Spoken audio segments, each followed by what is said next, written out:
Okay, Assalamualaikum warahmatullahi wabarakatuh. The verse that we choose for decision analysis on topic of dealing with uncertainty is Surah At-Talaq, verse 3. أعوذ بالله من الشيطان الرجيم ويرزقه من حيث لا يحتسب وما يتوكل على الله فهو حسبه إن الله بالغ أمره قد جعل الله لكل شيء قدرا.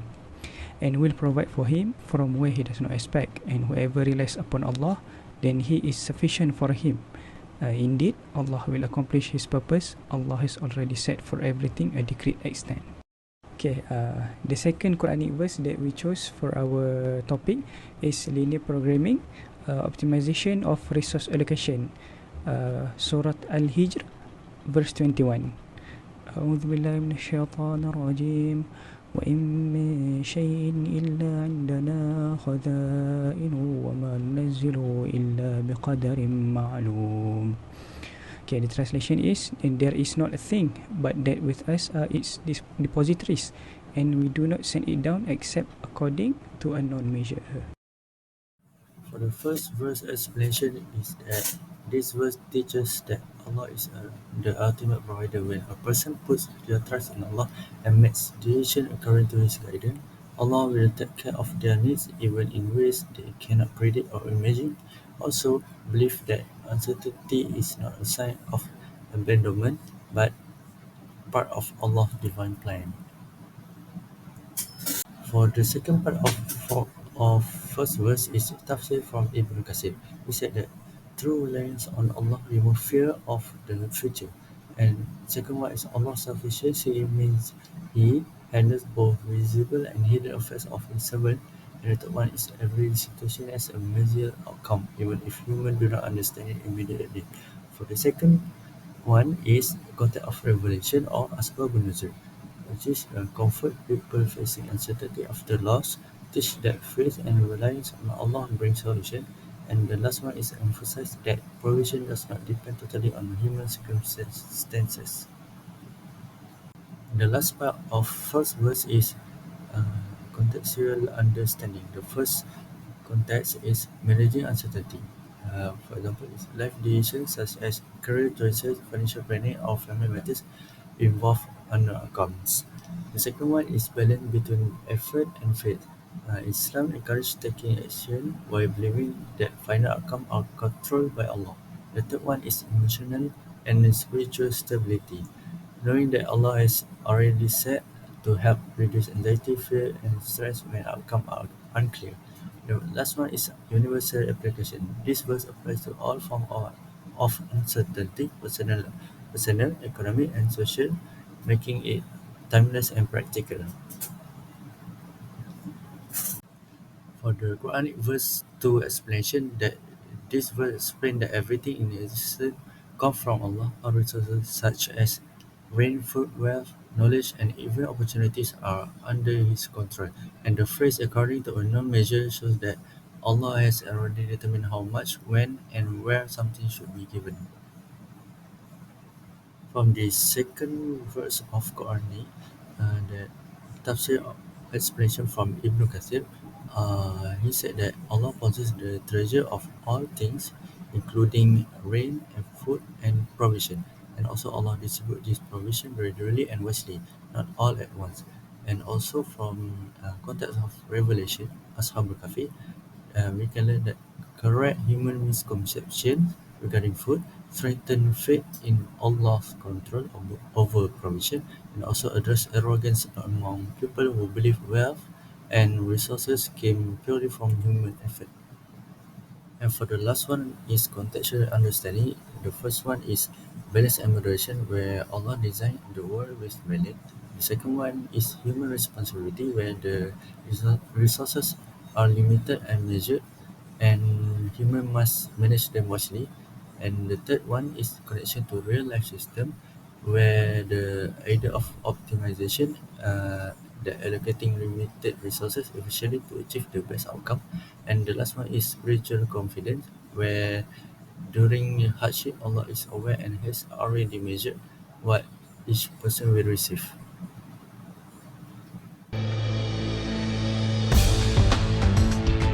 My name is Muhammad Saleh, and I will explain about the technique concept.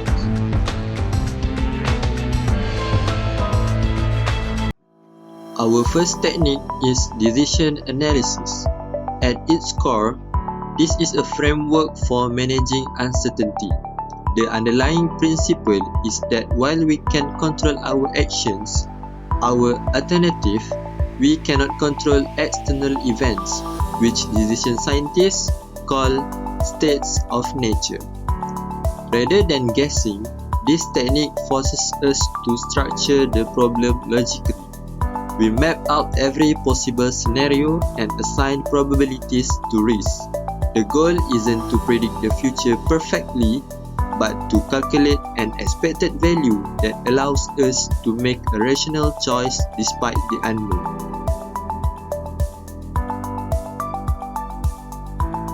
Our second technique is linear programming. This is fundamentally a tool for optimization in a world of scarcity. The principle here is that resources, whether time, money, or materials, are always limited. In this model, these limits are defined as constraints. We don't just look for any solution, we look for the optimal solution, the single best outcome that maximizes benefit or minimizes cost. This solution must exist within a feasible region, which represents the realistic balance where all our constraints are respected simultaneously. My name is M.IkhwanRidzuan. I will be explaining on how Surah At-Talaq verse 3 supporting the concept of decision analysis, particularly in dealing with uncertainty. So from the middle of the verse, we can derive the concept of tawakkul, which Allah mentioned, وَمَنْ يَتَوَكَّلْ عَلَى اللَّهِ فَهُوَ حَسْبُهُ. The concept of tawakal is directly aligned with decision analysis, particularly in dealing with uncertainty. To understand tawakkul, Rasulullah SAW say in a hadith, tie your camel to his sahabah. Tie your camel here signifies that tawakkul is an act that requires a person to have a healthy mind, a critical mind that is tactical, prudent and wise in analyzing and solving a problem. All is that in the condition where the heart is in complete trust and submission to Allah. The narrative of tawakkul is that Allah creates us to think. In Surah An-Nahl, verse 78, Allah Subhanahu wa Ta'ala said that, and Allah has extracted you from the wombs of your mothers, not knowing a thing, and He made for you hearing and vision and intellect, that perhaps you will be grateful. In the end of the verse, Surah At-Talaq, verse 3, Allah said that Allah has set for everything a decreed extent. Means everything, the end of everything has been set by Allah Subhanahu wa Ta'ala. So in decision analysis, we are predicting the end of everything. That is called the state of nature. So the state of nature actually is supported in the beginning of Surah At-Talaq verse 3, in which Allah Subhanahu wa Ta'ala said, and Allah will provide for him from where he does not expect. This is the state of the nature. But the person who use decision analysis and the tools, scientific tools, to make decision making diligently, there are people who practice tawakkul. And in the same ayah in Surah At-Talaq verse 3, Allah said that Allah will accomplish His purpose. Moving on, I will be discussing on how Surah Al-Hijr verse 21 strongly support the core conceptual foundation of linear programming, which is concerned with the optimal allocation of limited resources under fixed constraint. The verse affirms that all resources originate from Allah and are distributed in precise measure, not randomly or excessively. This directly parallels the assumption in linear programming that resources are scarce, bounded, and cannot be used without limit. The idea that provisions are released gradually and wisely reflect the logic of constraint satisfaction, where every decision must respect availability, capacity, and balance. The verse also correct the misconception that outcomes are produced purely by human effort, reminding decision makers that system operate within pre-existing limits by Allah Subhanahu wa Taala. In linear programming, decision makers do not create resource freely. They work within given constraint to achieve the best possible outcome.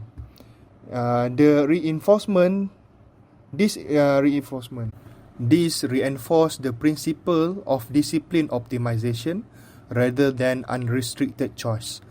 Furthermore, the emphasis of moderation and balance align with the objective of linear programming to avoid inefficiency, waste, or excess by identifying optimal combination of activities. Overall, Surah Al-Hijr verse 21 conceptually frame linear programming as a reflection of an ordered system where optimal outcome emerge from wise allocation within divinely determined constraint. Moving on to the last part, which is the illustration and examples. So I will now explain how the selected Quranic verses related to the decision-making technique as we discussed.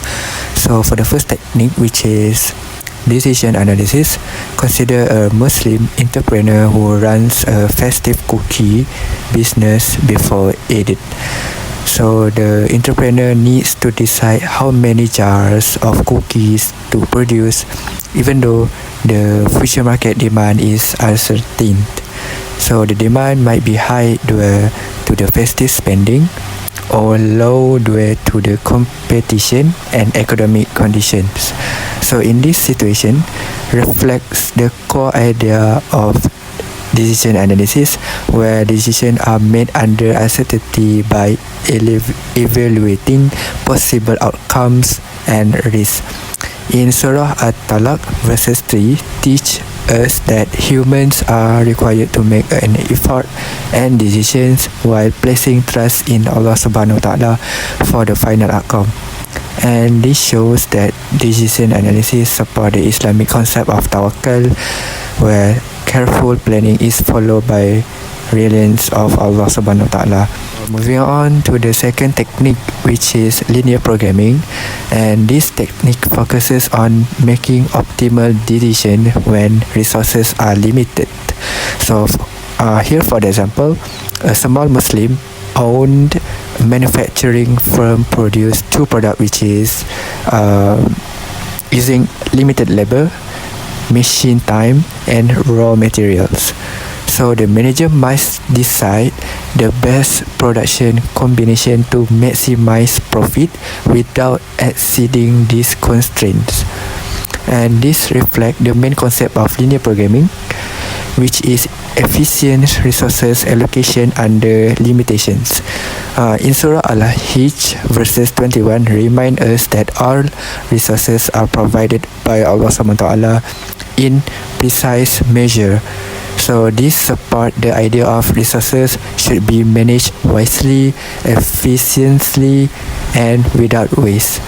So in conclusion, both decision analysis and linear programming are consistent with Islamic teaching, as they encourage responsible decision making, balance, and trust in Allah Subhanahu wa Ta'ala.